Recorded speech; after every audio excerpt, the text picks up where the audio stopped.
Every person matters, whether it's Taiwan or otherwise, and I think it's really important for member states to find a solution to that.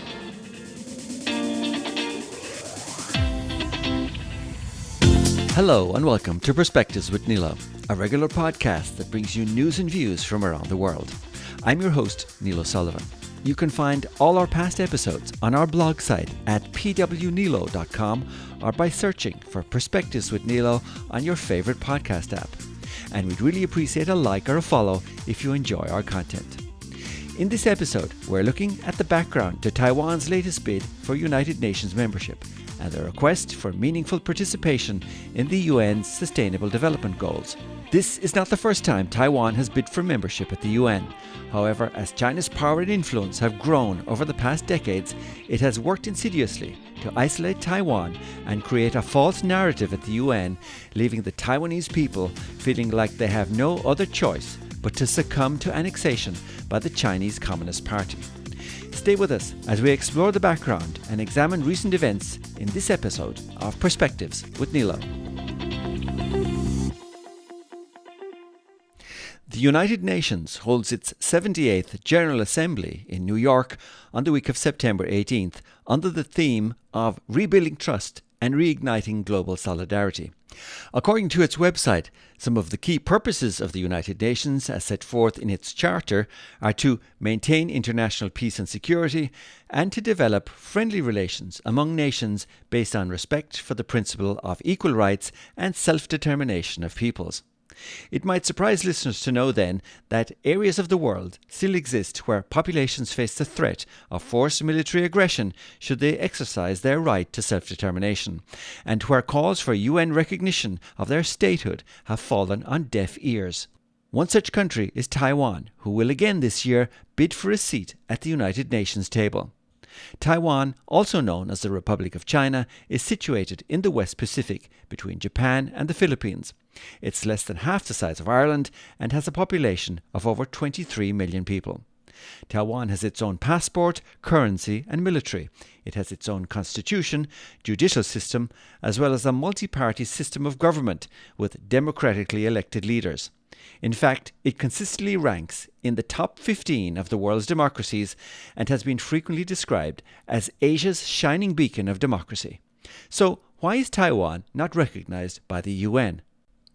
In 1971, the UN passed Resolution 2758, which recognized the People's Republic of China, or PRC, as the only legitimate representatives of China to the United Nations, and removed the representatives of Chiang Kai-shek, or the Republic of China, who had withdrawn to Taiwan following the Civil War in 1949. This left Taiwan's status at the UN undetermined.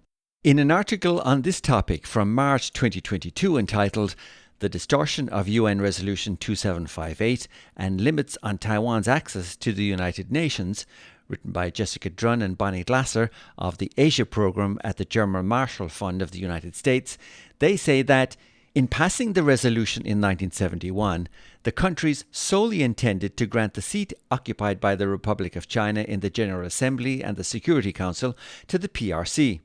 This is reflected in the official historic record and meeting minutes, as well as in the resolutions raised at the time for the General Assembly's consideration.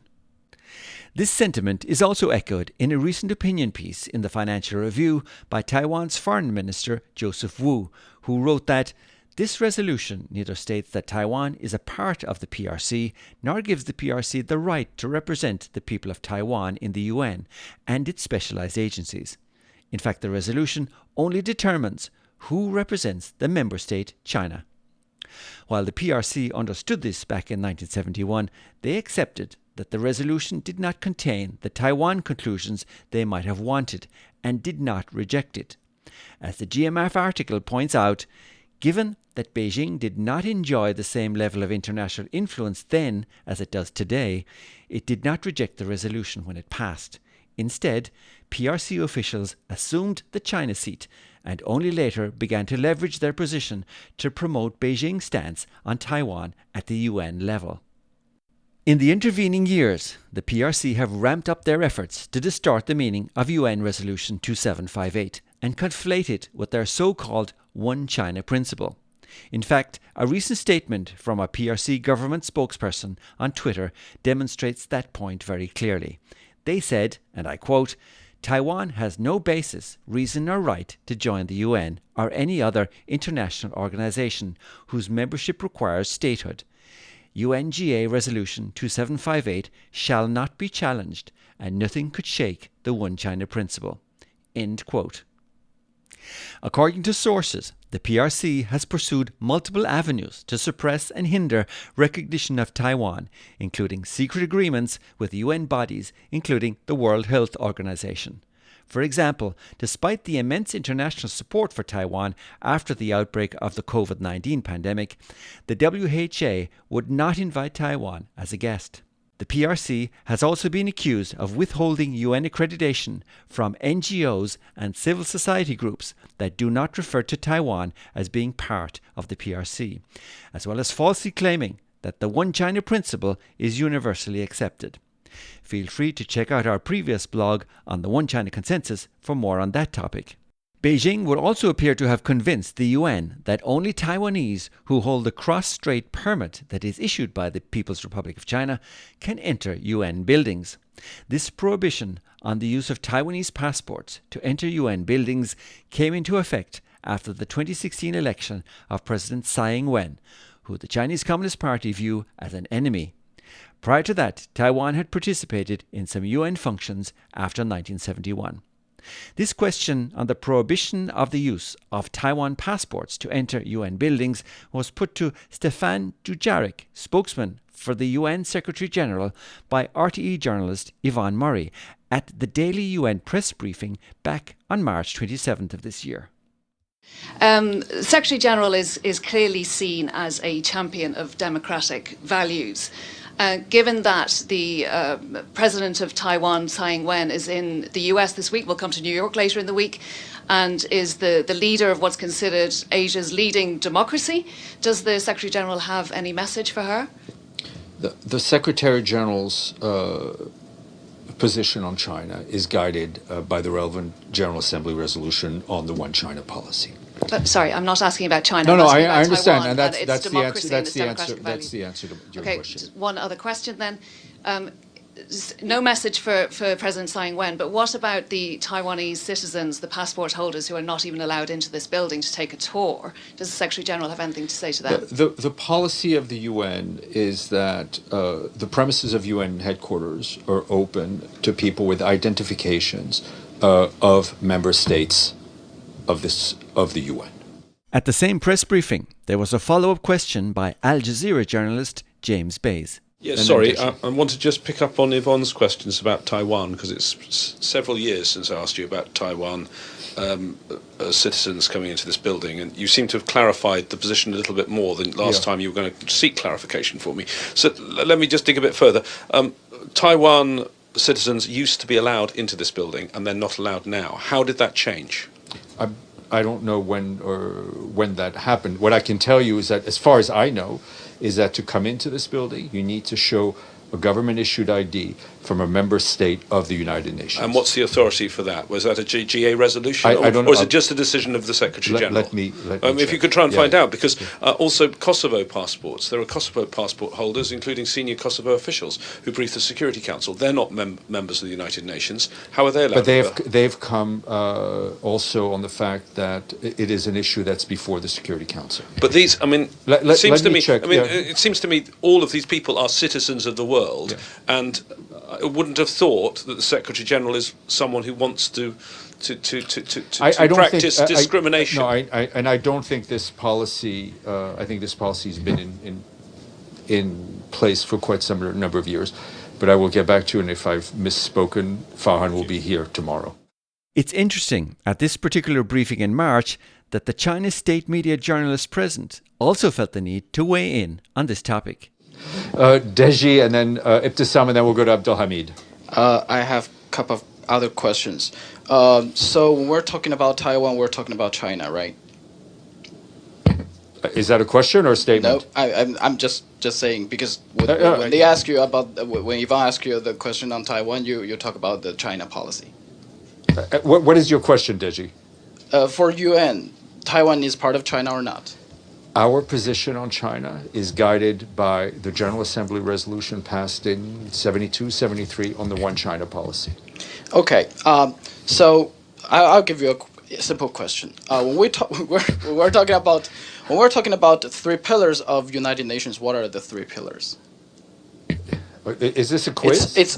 I mean, what's that? If you don't, Yeah. you've been covering the UN for a long time. You have an SDG pin here. I can ask you what the 17 goals are. Oh God, I know the six. Okay, okay. So they are human what is your rights, question? peace and security and development. Yeah. There's no democracy. Do you want to add democracy in there? Deji, we're not going to rewrite the UN Charter. I think the issue of self-determination and democracy are very important to the UN's work. And finally, in this press conference, a question from journalist Celia de la Varenne.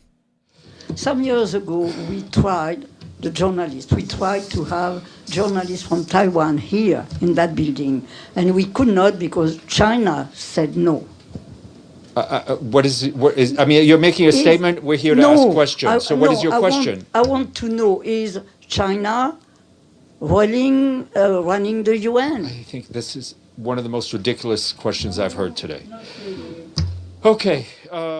It's quite remarkable that a simple question about access to UN buildings by Taiwan passport holders can be so difficult to answer. But it didn't stop there.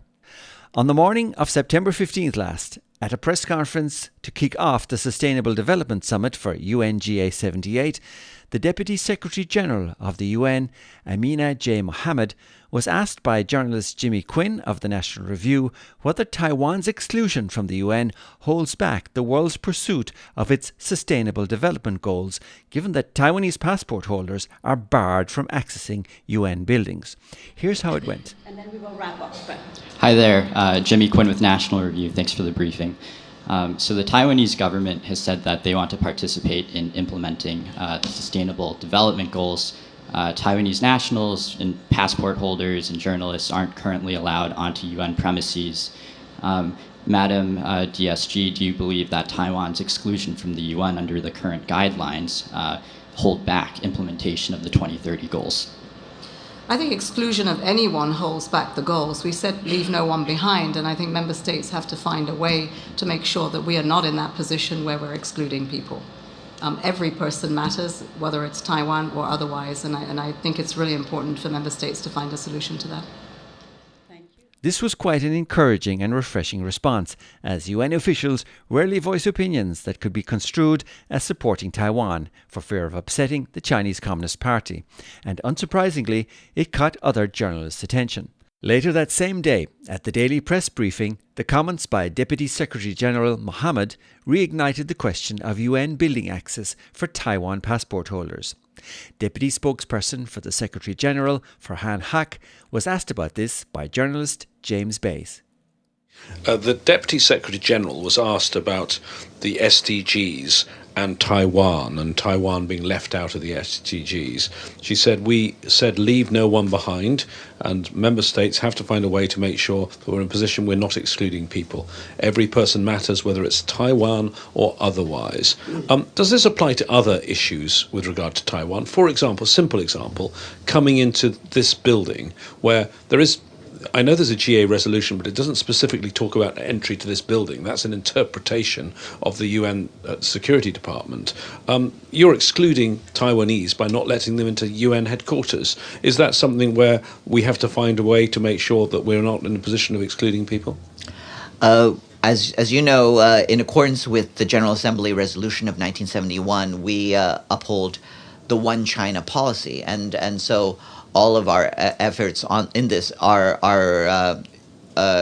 taken within respect for that resolution. Hang on, but this seems to contradict not leaving anyone behind, and the Deputy Secretary General was very clear in her comments. We don't intend to leave any of the people of China behind, and we support all of the people of China, including the people of Taiwan. But we stick by the One China policy as well, if it's a One China policy, why can't decided by the General Assembly? I understand. It's a One China policy. Well, even the People's Republic of China believe that those Taiwanese people are part of a One China. Why can't they come into this building?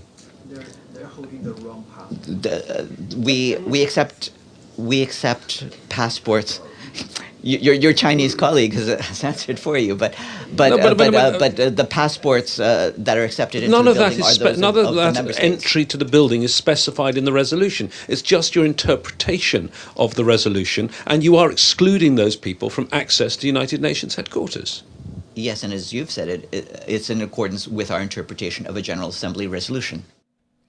As you can hear from the response, the Deputy Spokesperson for the Secretary-General is, on behalf of the UN, interpreting Resolution 2758 in a manner that excludes Taiwan, and which many experts and analysts believe is a distortion to serve China's political agenda.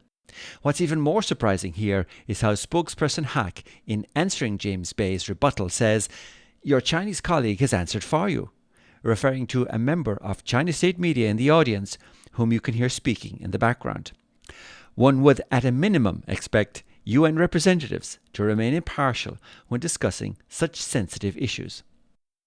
And so, it is against this background that Taiwan makes its bid for a seat at the UN table at the 78th General Assembly.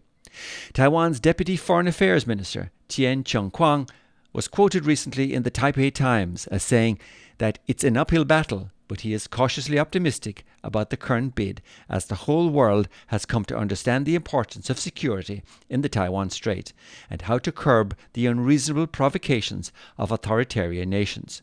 In addition, he said that the UN should take measures to maintain peace, stability and security in the Taiwan Strait and the Asia-Pacific region. A plea that should be taken very seriously, as China has recently ramped up its military activities around Taiwan. In the last week alone, it has sent the largest number of warships into the waters around Taiwan, as well as violating Taiwan's air defense identification zone with over 160 planes and drones. Analysts have commented that the CCP are signalling a choice between, quote, peaceful reunification, end quote, or military violence as Taiwan's presidential election approaches in January. Taiwan's foreign minister has called these manoeuvres by the CCP destructive military activities, and they certainly don't appear to show much respect for the UN Charter as regards maintaining international peace and security and respecting the principle of equal rights and self-determination. To make its appeals heard at the UN, Taiwan has asked its diplomatic allies to speak up for the nation during the general debate, and asked their ambassadors to the UN to send a joint letter to UN Secretary-General Antonio Guterres calling for the inclusion of Taiwan.